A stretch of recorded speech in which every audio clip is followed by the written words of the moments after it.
Welcome to Our Girl Relationships. We talk about the problems people face in their day-to-day lives. Let's start with the video. I, male, 32, have been NC with my dad's family for the last 12 years, and it all stems from his remarriage. My parents split up when I was about 10 or so because they fell out of love. While at the age of 32, I understand what that means. I was kind of shocked and heartbroken about it as a kid. Due to that, I ended up lashing out at my parents a lot, and we went to family counseling together. However, it really only felt like my mom was the one putting in efforts to get to understand my POV, while dad had a hard-ass stance of accepting life as it comes to you. Because of that, I was much closer to my mom than my dad and only ever stayed with him for a few months at a time. However, when I was 14, Mom passed away in an accident, and I was forced to move in with Dad. Those days were probably the worst time of my life, and it felt even worse because I was basically the only one grieving. My dad had been dating this woman, Beth, female, 49, for a few years, and they had gotten engaged at the same time frame as Mom's passing. Dad prioritized his future with Beth over respecting Mom and their shared past, and thus never showed any outward signs of sadness or grief, making me even more isolated as a teenager. Beth, too, was a handful during this time. Since I was an unexpected arrival in their household, she expected me to play by her rules and also tried to take over as the maternal figure for me. I was obviously resistant to this because it's not like she could replace my mom in the span of a few months. Even worse, she always favored her son, Josh, male, 30, from a previous relationship. In the classic overbearing parent style, she tried to meddle and get him a better spot in the football team, a better part in the school play, and all that jazz. Josh, to his credit, usually called his mom out for all of this behavior, but she still acted like a smother regardless. And no matter how red-faced he got by her antics, he still reaped the benefits that his mom's string-pulling provided. So my teen years were pretty rough, dealing with the loss of my mom, my whip dad who never said a word against Beth, and a pretty distant stepbro who was always a little awkward around me. All I knew was that I'd keep my head down and move out after college was over. I ended up going to UNC, which was in my home state, and to save money, stayed with my dad and his family. This was something that both Dad and Beth had agreed to, and it's not like I was freeloading. I paid nominal rent and used to help out with groceries.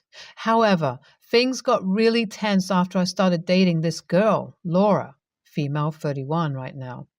During my college years, I used to bring her home often, and she had been introduced to the family, and it was clear that Josh had a thing for her. I didn't like this and had told him in private to stop acting like a creep around Laura. But it was clear that he still had feelings for her. Now, I thought it was a crush and that it would pass, but this dude had fallen hard. He was dropping his grades in school, messing up his SAT prep, and just acting like a lovesick puppy in general. But to be honest, it wasn't my problem.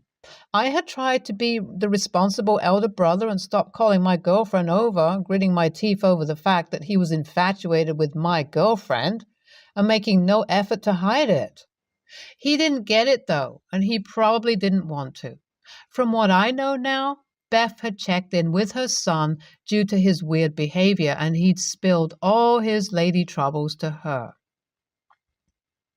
Beth, through some mental gymnastics of her own, had decided that I was to blame for Josh's situation and told my dad to deliver an ultimatum to me. However, back then, I was completely blindsided by my dad sitting me down one day and saying, "Son, we had agreed that you would stay with us during your college years, but something has come up.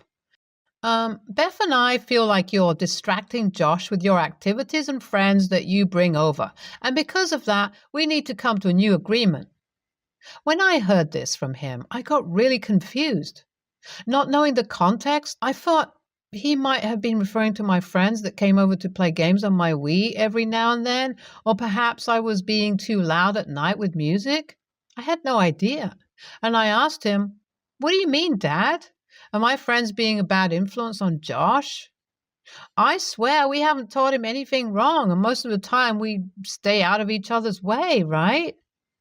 He replied, "Yeah, but that's not what I'm talking about, OP. I think that you and I both know that Josh has strong feelings for Laura. What we were thinking is maybe you could break up with her to keep peace in the family. I mean, we don't think that a girl should mean more than your brother's well-being, right?" I laughed out loud when I heard this. It was by far the dumbest thing I had ever heard in my life. Still chuckling, I went, "Sure, Dad, why don't I break up an amazing relationship because your kid doesn't know how to take no for an answer? I've already told him tons of times that he makes Laura uncomfortable, and I barely bring her over anymore. What is the problem anyways?" I knew he was beating around the bush, but I was starting to realize that Josh had gone all gung-ho with the "if I can't have her, nobody can" attitude. And Beth had probably asked Dad to talk to me about it to appease her son and also make sure he doesn't waste any more time over this girl. I have no clue how they expected me to roll over on this, though. It blew up into a huge fight, and I ended up choosing to stick with Laura and move out of the house. I packed my bags one day and left, changing my cell number in the process too. I crashed at a friend's place for a few days and eventually moved in with my girlfriend. Thankfully, I was in college on scholarship, and my main struggles came from paying for rent and utilities. But I hustled and worked nights to make it happen. At this point, all bridges had been burned with my family, and the only people I consider family currently are a few relatives on my mom's side. It's been 12 years since then, and guess what? Laura and I got married, and both of us are quite comfortable in our jobs and lives. In fact, we bought our first house and are trying for a baby. I genuinely think leaving my toxic family behind was the best decision I made. However, a couple of days ago, someone showed up at my doorstep, and that made me spiral and think back to my past a little. Josh somehow found out where I lived and came over to visit one day, saying that he needs to talk to me. I was too shocked to really react and silently let him in. After he made himself comfortable, we caught up a little. Although he already knew the general gist of my life because he had apparently found out through social media. Then he told me the real reason he was here. He explained a lot of things about his infatuation with Laura, including his mom's involvement. However, he also added that he never wanted me to move out of the house, and that was something that Beth had devised all on her own. He said that his stepdad and mom seemed almost glad that I was gone, and the house became really cold and weird after that for him. The three of them ended up moving out of state a few months after I left, something which I wasn't aware of. And Josh didn't know how to reach out to me back then. In all this time, he had been feeling guilty for the way I had left and had gotten over his infatuation with Laura, surprise, surprise, but due to his shitty mental state, had ended up mixing with the wrong crowd in college and ended up dropping out. The situation at home was terrible as well, and his mother was losing her mind over his lack of drive and success without ever really bothering to find out why he was feeling so depressed. This eventually drove him to leave the house after 10 years back, and he's been wandering the states, working random odd jobs and hitchhiking. He came to me to ask if I wouldn't help him out by settling in this town, perhaps by helping him get a foot in the door at the place I work at. For someone with no degree and no qualifications, this would be tough, and I made that clear. But Josh said that I owe him this for abandoning him with our toxic family. He claims that even though we were distant, we were still brothers. He left about an hour back as I'm writing this post, and I'm torn. I don't think I owe him any obligation, but it's terrible to see him like this. I spoke to Laura about it, and she would prefer staying NC with all members of my family, including Josh, but feels like we should help him out in some way at least. WIBTA if I don't continue interacting with my stepbrother? Update 1. After reading everybody's comments, I think the best course of action is to give Josh some money to live in a cheap apartment for a few months and ask him to begin looking for a job himself. I don't know whether we will ever have a real bond, but you guys are right. I don't owe him anything for his own emotional turmoil. I did what was best for me. Update 2. It's been a few months since my last update, and Josh is doing quite well in our town. He's changed a lot from who he was previously and started work as a junior manager in the local Walmart. The money we gave him has been beneficial, and he's going to night school to get a degree. I'll be honest, seeing him now makes me want to be more involved in his life, but I can't really get over the fact that he thinks I owe him something for moving out and making him feel guilty. I spoke to my relatives about it, and they suggested having a confrontation with him. Update 3. I ended up speaking to Josh about why I think he's wrong to expect something from me, but I do think he is a fine man now and deserves some love from me. It took him some time to get the nuance, but he's apologized for the unfair burden and is thankful for the help. Laura has also softened up to him since he has apologized to her privately as well for his creepy behavior in the past. I think that he's going to be welcome in our house from now on. Can't say the same for his mom and my dad, though, LOL. We both hate their guts. NTA, but the way I see it, neither is Josh, RN. Yeah, he was one for being obsessed with Laura, but the real AH is Beth for enabling that kind of behavior. NTA, but I would still be careful around your brother, not because he's doing anything wrong, but because both of you need to work together to process the trauma of your narcissistic parents. I also feel like someone like Beth isn't easy to cut off. So is Josh NC with them right now? Next story. My father found out that my mother had an affair many years ago with his brother when they were still together. My father became suspicious and pressured all his children to take a DNA test. I was the only one of the 4 who was not biological. This screwed up my relationship with my father. I visited him every weekend, and after the test results, he cut the visits. He always gave some money for his children, but for me, he only gave what he was obliged by law to do.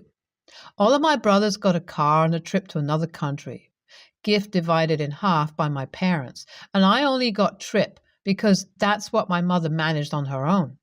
It hurt to see my brother, 1 year younger, win everything. From 1 month to the next, I lost a loving, present, and helpful father, and every time I pointed this out, he told me to understand how hard it was for him to see the fruit of my mother's betrayal and to see that she lied to him for years, taking advantage of the similarity between him and his brother. For over 5 years, he barely spoke to me beyond the basics and excluded me from everything, parties. It hurt a lot. After 5 years under the influence of my stepmother, he had more contact with me, but we were no longer the same. Our relationship has always been rocky after that. The situation. I'm getting married to my beautiful bride in a few months, and we're getting ready for the ceremony party. My father insisted on giving a value, high, to help, and although I didn't want to, I ended up accepting it as long as there was no charge from him. Somehow, I think one of my brothers, he found out he wouldn't walk me down the aisle, and he had a meltdown. He said that this was our moment as we planned it when I was younger and that it was his dream to walk his only daughter down the aisle. At some point, he talked about helping out at the party, which was the trigger. I said he forfeited that right by setting me aside for 5 years for something I wasn't guilty of, so I preferred to go alone. He again began to say that I should understand his feeling and that it was a very difficult time for him and that he accepted me. I exploded, saying that I didn't give a shit about his feelings because he just ignored that he raised me for 17 years and treated me like it was an obligation. He looked shocked and he left. My stepmother called me later saying that I broke my father's heart doing and saying all this and that he is human, he can make mistakes, and that he was trying his best to make up for the lost time. AITA? Extra. No, I didn't want to have contact with my uncle, father, because I never met him and I never felt the need because he knew he was my father. He and my father fought, and he never wanted to have contact with me. We followed each other on social media. For those who are asking about my mother and if she's going to the wedding, she passed away 3 years ago, so I don't think this aspect makes any difference. She'll have a seat in her honor because I want to, and that's it. NTA. Everyone is so worried about your dad's feelings. Well, what about what he did to a child? He abandoned you, and everyone wants you to say, whoops, it was a mistake and my feelings were hurt by your mother. No. He has no concept of how much he hurt you. He didn't put you first. He put himself first. And now he wants you to put him first, probably just for appearance's sake. Walk down the aisle by yourself and do it proudly. NTA, your father took out his feelings of betrayal on an innocent child. That's on him. Also, congratulations on your upcoming marriage. Next story. A friend wanted to visit my house, so we made plans for them to visit my place for a sleepover. It was just a casual thing we do every so often. In fact, they live a bike ride away, very close by. They were to get here after lunch, and at 1 p.m., I got a message saying they just woke up, followed by them saying they'll do some chores first. I said, sure, I'm just home anyway. What's an hour or so between friends? 4 p.m. They said they'll arrive around 6 to 7 p.m. And by that point, I was already upset since it took 4 hours for them to say they'd be here even later. I thought I could be patient, but no, I was already getting hungry for dinner, and at 6 p.m., they still weren't here. So I told them we should just cancel this whole sleepover. I said to them I was upset, and I didn't want to take it out on them, so I would like space to just process my feelings. Their reply was, oh, I already packed. Am I the a-hole for canceling the sleepover to process how upset it made me they were 6 hours late? Update. 9/6/2022. They pushed me through with the call.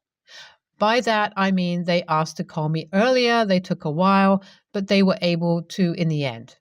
They explained to me what happened. They assumed that it would be okay to wait 4 hours because I was just at my place and okay to wait for 2 more for their ride to get them. I explained how it made me feel, why that made me feel that way, and what I would like to be done. They didn't realize they were being selfish and inconsiderate. They genuinely said sorry, said they'll avoid it happening again. Actually, I think I should fix this. I might have done this to my brother once too. And asked me what they could do in the future in case they take a long time in something again. I said to keep me posted and text me regularly at least because I don't know what was happening in those 6 hours. Maybe they were having an emergency. Maybe they were practicing the marimba. I don't know. NTA, your friend was very rude. It also strikes me as pretty insulting that they'd rather be at home and working than keep a date with a friend. I'd be questioning the friendship if I learned that I ranked lower than doing the laundry. You're NTA for taking space to avoid blowing up on them. But you'd be an AH to yourself if you keep letting this person treat you like an afterthought. You should calmly confront them about their inconsiderate behavior. NTA, an hour or so late isn't a big deal between close friends, but 6 hours is beyond absurd, especially without advance warning and an explanation. If they'd contacted you before the time you were originally supposed to meet up and told you why they'd be delayed and when they'd be there, and then actually showed up at that time, it would be different. But 6 hours without a good reason is just selfish, and in my opinion, doing chores they should have had finished beforehand and that probably don't take 6 hours to complete is not a good reason. No offense, but this screams selfishness and entitlement. Has your friend ever given you the impression that they think they're better than you or that you should be grateful for their friendship? I only ask because this really does sound to me like someone who expects you to be happy to just wait around until the design arrives. And for them, to not only not apologize, but to make a joke about waiting until you're less grumpy tells me they don't see anything wrong with what they did. You should really talk to this so-called friend of yours and ask them why they think their time is more important than yours. I would want them to tell me exactly why they thought it would be okay to keep me waiting around all day and then not apologize when I told them their actions had upset me. Frankly, they don't sound like a very good friend. Stay tuned for more stories from our girl relationships.